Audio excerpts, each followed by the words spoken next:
Ladha za Afrika ndio mahali ambako utakutana na vitu vingi sana vinavyohusiana na AFCON, hasa AFCON edition ya 34 inayoenda kufanyika huko nchini Morocco. Leo kwa jicho la kiuchunguzi kabisa tunaenda kuangalia matukio yaliyotokea kwenye AFCON ya mwaka 2010. Kwenye mwaka ambao zikiwa zimesalia siku chache kabla ya mashindano kuanza, timu ya taifa ya Togo ilishambuliwa na majambazi wakiwa safarini kutokea Togo kuelekea nchini Angola. Watu wengi wakiwa tayari wameshaichagua Togo kuwa timu yao watakayoishabikia, hasa wale mashabiki wa Arsenal kwa sababu ya Emmanuel Shey Adebayo ambaye alikuwa akikiwasha kwa muda mrefu sana kwenye kikosi cha Arsenal akiwa kwenye ubora mkubwa, lakini kwa bahati isiyokuwa nzuri akakutana na mashambulizi ya majambazi, yeye na Togo yake wakawa hawajashiriki. Hii ndio fainali ambayo tunaenda kuiangazia. Ilikuwa na vitu gani? Ni kitu gani kilikuwa special? Niko na Sheikh Leopard John. Salamu alaykum. Salamu wa rahmatullahi wa barakatuh. Sheikh, upo? Nipo bwana. Heri. Ijumaa mubarak. Na kweli kabisa tumeiona. Ijumaa hakika inakwenda vizuri kweli kweli. Naam. 2010 zilikuwa ni moja kati ya fainali ambazo zilikuwa na msisimko wa peke yake. Ni fainali ambazo ziligubikwa na umwagikaji wa damu. Tutakuja kulitazama hilo baadaye. Nataka utupitishe hapa watazamaji wa Anwar TV wafahamu ni kitu gani kilikuwa special kwenye yale mashindano ya 2010 na ni kitu gani cha kukumbukwa. Ulikuwa ndio mwanzo wa mwisho wa Misri au baada ya hapo ni kitu gani Misri waliendelea kukifanya kwenye soka la Afrika? Tuendelee. Of course mashindano ya 2010 ya mataifa ya Afrika yaani AFCON ambayo walifanyika katika nchi ya Angola, ukanda wa Kosafa, ukanda nambari 5 wa soka barani Afrika, kusini mwa bara la Afrika. Yaani Kosafa ni namba 5, halafu Sekafa ni namba 4. Yaani hiyo ni wanaanzia kuanzia UNAF, WAF, UNIFAC, Sekafa na Kosafa. Maana yake ni kuzingatia tu majina au wanaangalia ubora wa yale mataifa yanayounda. Yaani kwenye kuhesabu wameanzia juu kushuka chini. Kwa hiyo sisi central wanachozingatia hapa ni ubora wa nchi zilizopo kwenye hizi kanda kimpira, au ni majina tu aliamua kurenki hii zoni ya kwanza, hii zoni ya pili, zoni ya tatu. Wanaangalia kwanza asili ya taifa lenyewe lilipo and then wanakuja kupanga kwamba Sekafa itakaa hapa, lakini pia Kosafa itakaa hapa. Kwa hiyo kwenye kanda zile 5 za Afrika, Kosafa wao ndio kanda ya mwisho kwa kuangalia ile ranking kwamba wanaanzia UNAF ambao ni kaskazini, ambayo ina members 5 ambao ni Libya, Misri, Morocco, Algeria na Tunisia. Alafu inafuatia ukanda nambari 2. Huu ni ukanda wa Afrika ya Magharibi ambao unafahamika kama vile WAF, ambayo hii WAF imegawanyika mara 2. Kuna WAF A na WAF B. Maana hawa wako wengi kweli kweli. WAF A ina members 9, WAF B ina members 8. Alafu ndo inakuja Afrika ya Kati ambayo hii ni UNIFAC, ambayo hii ndio kuna mataifa kama vile Gabon, Congo, unakuja kumzungumzia kama Togo, Benin na Gabon na Cameroon. Hao ndo hapo. Alafu ndo Sekafa ambapo kuna Kenya, Uganda, Tanzania, Sudan na mengi, Burundi, Rwanda. Alafu kuna Kosafa. Huko kuna Angola, South Africa, Namibia, Botswana, hawa Lesotho, mataifa mengi. Hii ndio zone ambayo ina members wengi katika members zote zile. Hawa wana members 16. Kwenye ranks ya wanafunzi darasani tunasema Kosafa ndio matabula rasa, sio? Lakini kwenye mafanikio bado wanahitaji kujifunza kutoka kwa WAF, lakini pia kwa UNAF wamekuwa na mafanikio makubwa. Kwa hiyo michuano ya AFCON mwaka 2010 yalifanyikia nchini Angola katika ukanda wa Kosafa, ukanda wa kusini mwa bara la Afrika, kusini mwa jangwa la Sahara. Kwa hiyo ilikuwa ni michuano ambayo ilikuwa ina rekodi mbalimbali, hasa kwa taifa la Misri kuweza kuchukua taji lao la 3 mfululizo mara baada ya kufanya hivyo mwaka 2006, 2008 na 2010. Taifa la Misri lilikuwa limeweza kudominate mpira wa Afrika hasa kwenye hii michuano ya AFCON. Unakuja kuangalia kwenye hii michuano, Misri anakwenda kutoa hili taji akiwa ana wachezaji ambao waliweka rekodi Kwa mfano golikipa bora wa michuano ya 2010 pale nchini Angola, michuano ya AFCON, alikuwa anaitwa Essam Kamil Taufik El Asadi.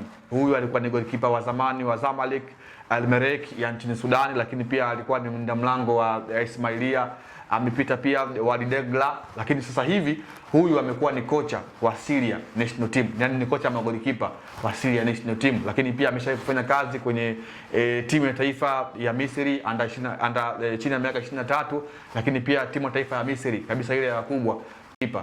Kwa hiyo huyu Taufik El Asadi ndiye alikuwa golikipa bora kwenye hii michuano na aliweka rekodi ya kushinda taji lake la 4 la michuano ya AFCON. Ukatilia mbali golikipa Taufik El Asadi, lakini pia alikuwepo MVP wa michuano ya 2010 ya AFCON pale nchini Angola.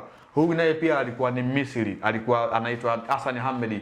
Huyu Hassan Hamedi alikuwa ndio MVP wa michuano hiyo ya AFCON 2010 pale nchini Angola, ambaye huyu yeye alikuwa ameweka rekodi pia ya kutoa taji lake la 4 la michuano ya AFCON. Kwa hiyo unaangalia taifa la Misri walivyoenda ama walivyoweza kudominate hii michuano ya 2010 pale nchini Angola.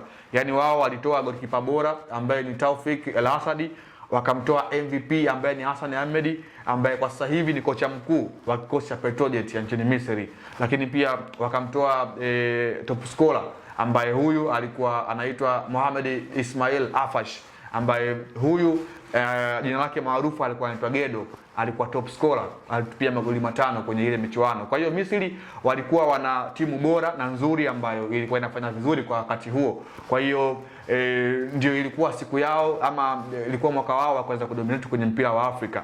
Lakini huo ndio ulikuwa mwisho wa taifa la Misri kuweza kutawala tena mpira wa Afrika, hasa kwenye kuchukua makombe. Kwani tangia mwaka 2010 hadi hii leo tunavyoongea, Misri hajachukua tena taji lingine la michuano ya AFCON. Kwa hiyo inawezekana 2010 ndio baraka za Misri kwenye soka la Afrika ziliishia pale, zikaanza laana.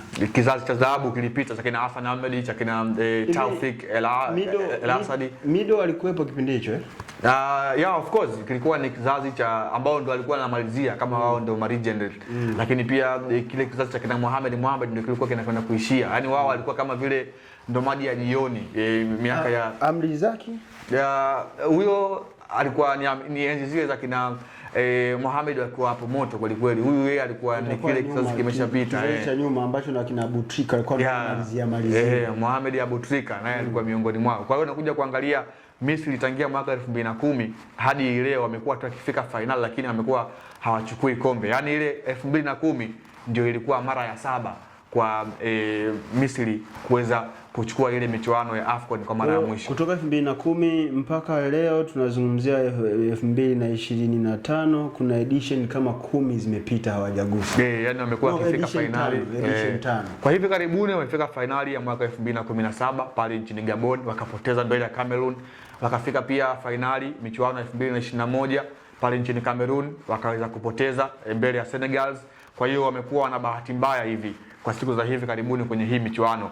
Hiyo ni rekodi ya kwanza ambayo taifa la Misri waliliweka kwenye hii michuano ya mataifa ya Afrika mwaka 2010 pale nchini Angola. X factor ya haya mashindano ni Morocco. Yaani atakayeweza kumfunga Morocco kwenye quarters, semis, atakayeweza kumfunga Morocco. Huko kwenye group stages sioni timu ambayo inaweza kuwasumbua Morocco. Lakini kwenye quarters na semis, kama itapatikana timu ya kumfunga Morocco na kumuondoa, hiyo ndio bingwa. Hicho ndicho ninachokiamini mimi.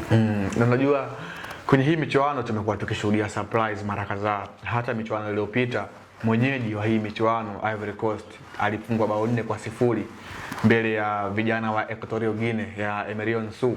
Aliweza kufunga hat-trick wakiwa nyumbani, wakiwa wamejaza mashabiki wao wote katika ule uwanja ambao wao ndio walikuwa wanatumia mara nyingi. Walifungwa 4-0 kama vile waandaaji. Kwa hiyo surprise zimekuepo kwenye hii michuano. Though bado ni mapema sana, hatujaona the way ambavyo Morocco ataingia na falsafa gani kwenye hii michuano. Kwa hiyo tusubiri tuone and then tutakwenda kuendelea.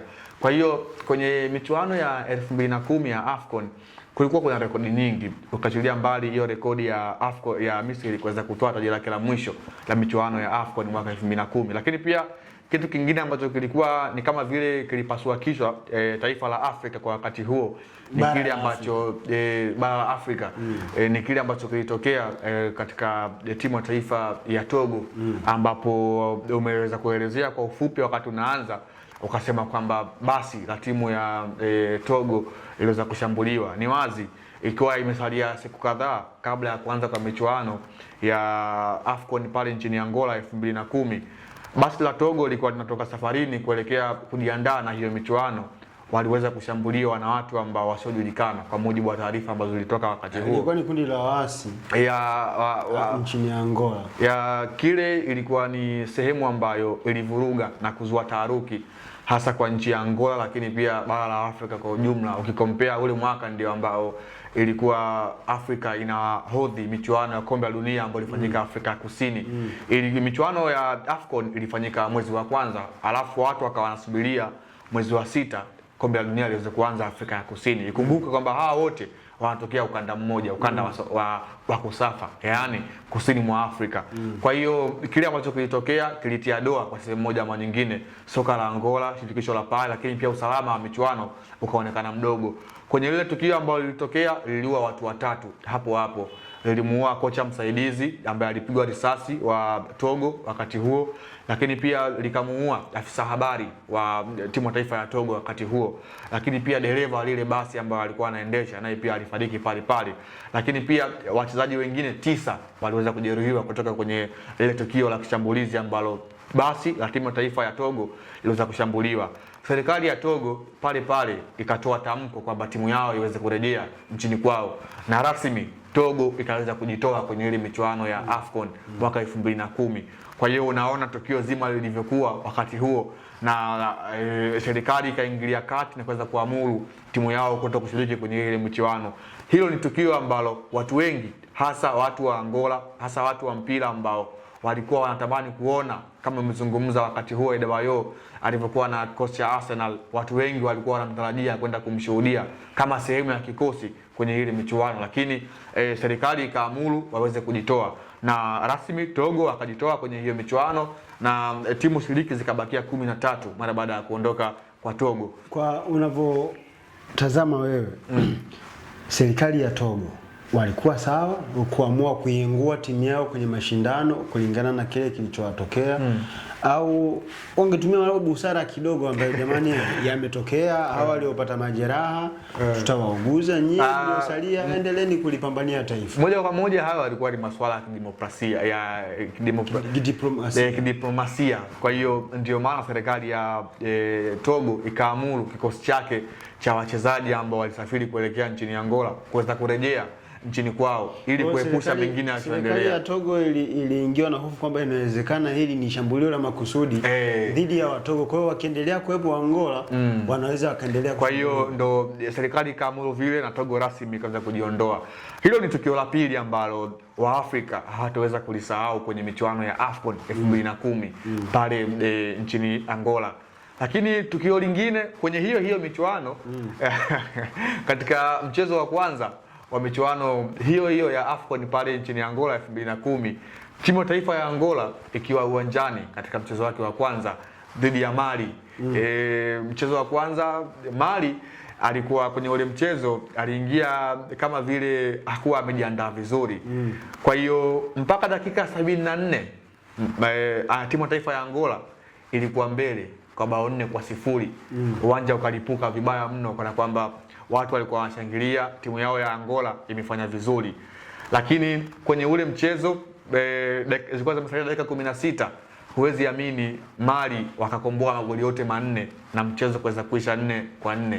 Kwa hiyo hilo ni tukio ambalo linaishi katika michuano ya AFCON 2010 pale nchini Angola, ambayo Angola ilipata sare ya 4-4 dhidi ya Mali, ambapo Mali yeye alifanya comeback ya goli 4. Sio mchezo, ni historia ambayo imewekwa kwenye hiyo michuano. Huu mwaka Angola wapo kwenye mashindano haya. Angola of course ni sehemu ya timu ambayo inakwenda kushiriki, na kikosi chao nimekiona Tumeona baadhi ya wachezaji ambao wengi wao wako kwenye vikosi vya Petros, Leo Athletic walijumuishwa, kama mlinda lango wa Petro Hugo Marcus yupo kwenye kikosi. Kwa hiyo nao pia wanashiriki kwenye michuano ya mwaka huu pale nchini Morocco. Tutegemee wanaweza kaja na testi ya tofauti na hichi kilichowakuta mwaka 2010 cha kuongoza kwa goli 4 then zikaja kurudishwa goli zote 4, wakatoka sare ya goli 4-4. Tutegemee Angola bora zaidi kuliko hii.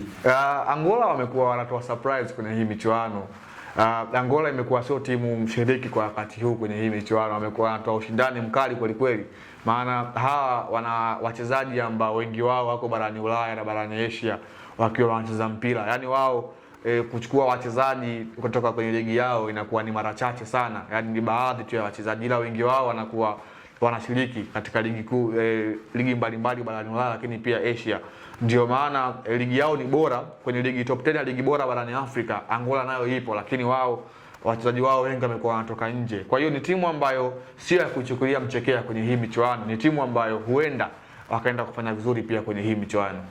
Tuiangalie Mali ambayo wao ndio waliokomboa hizo goli 4. Mali ambayo ina Djigui Diarra, protector wa Young Africans.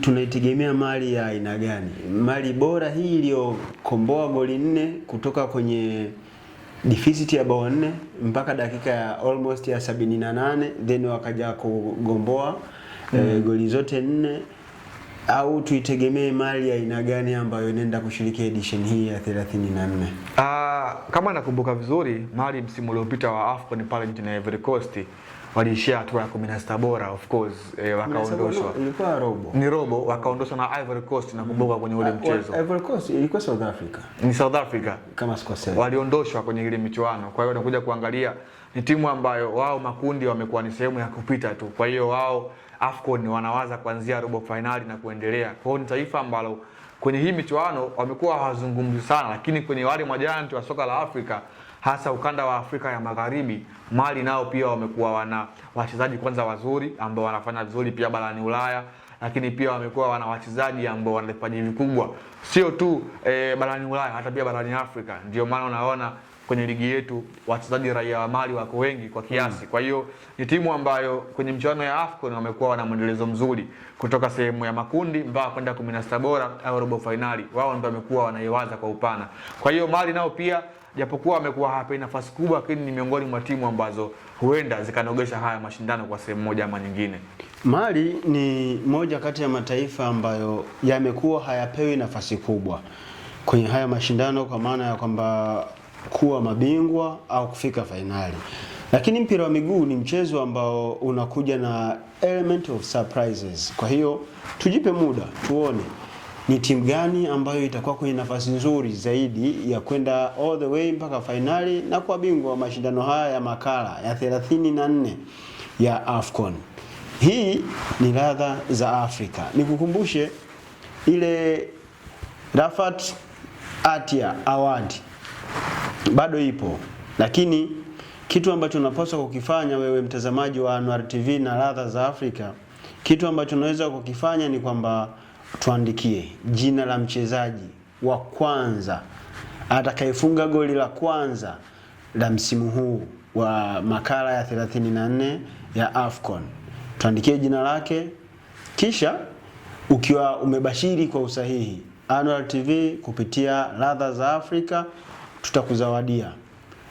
Kama ni mwana Kigoma, kama ni mwenyeji wa mkoa wa Kigoma, utafika ofisini kwetu hapa Anwar TV, tutakuzawadia na utakuwa ni shuhuda wetu, balozi wetu kwa Watanzania kwamba kile tulichokiahidi tumekitimiza. Na ukiwa ni Mtanzania unayeishi nje ya Kigoma, au hata kama si Mtanzania lakini for the time being uko nchini Tanzania, mahali popote ulipo tutakufikishia zawadi hiyo, na utakuwa ni shuhuda wa kuthibitishia umma wa Tanzania na wasio wa Tanzania kwamba Anwar TV tukiahidi tunatimiza.